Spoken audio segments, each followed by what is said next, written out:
Hi guys, welcome to this week's video. Today we're going to talk about acceleration and how that affects your putting stroke. Let's get into it.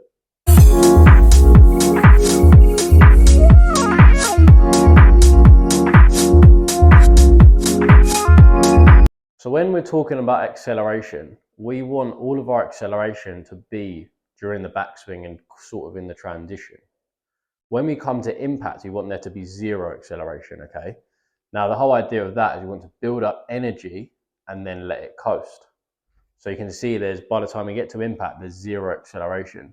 Players that have too much acceleration from the top of the backswing, pull it, because they drag it left if they're a right-handed player, or they drag it right if they're a left-handed player. Players who have too much deceleration from the top of the backswing, push it. And that tends to be the sort of natural instinct that occurs if you accelerate or decelerate from the top of the backswing. So I've got two balls in now and I'm going to demonstrate for you exactly what I mean. So let me start with ball number one. Now I'm going to pause at the top of the backswing on both swings just to show you, but when you get to the top, if I accelerate, it's easy to drag left, okay? If I get to the top and I decelerate really slow, then I push it. And the reason for that is because when you accelerate through the ball, your hands get really active, so the face shuts down. When you decelerate, your hands aren't active enough, so the face just stays open. So it's important to allow for a constant tempo and zero acceleration at impact, so our face is dead square at impact, allowing for the ball to start on line. So if you're someone that struggles with accelerating through impact or decelerating through impact, try this drill. It's called the pause at the top drill. So I've got three balls here and I'm going to show you how it works.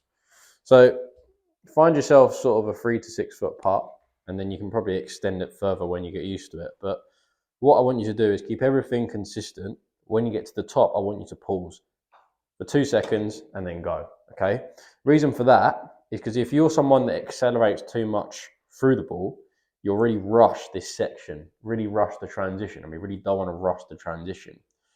When we have zero acceleration at impact, we almost want to feel like when we get to the top of the backswing, our hands go first and sort of leave the club behind. Now, you're not actually going to do that during your actual stroke. It's just a feeling. And the feeling for that is just to allow for a smoother transition, okay? But try it with this drill first. So set up to the ball, take it to the top, pause for 2 seconds, go. Again, if you're someone that suffers with deceleration, the pause at the top will just allow you to accelerate just a little bit, just to get that putter rolling again, instead of just leaving it there. So again, set up to it, pause for 2 seconds, go. So once you've tried that drill from the 3 to 6 foot range, then extend up further.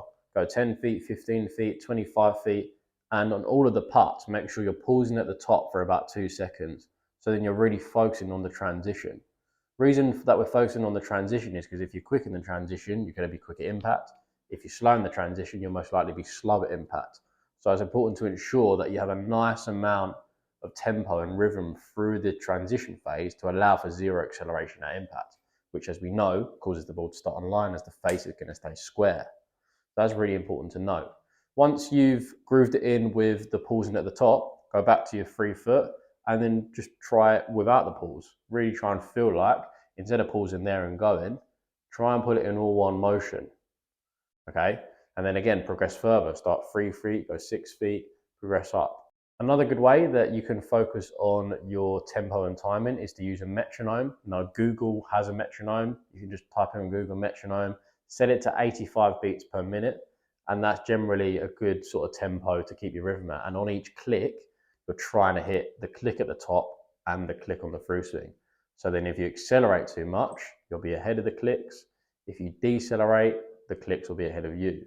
So it's really important to try and stay within the clicks, just like it would be to try and manage that pause at the top. Both of them things are going to allow for a steady transition and zero acceleration at impact. So give both of them drills a go, especially the pause at the top drill. I think they're really good drills just to allow for a steady transition and little acceleration at impact. Definitely the most common thing I see when I'm coaching guys is they just have too much acceleration for impact.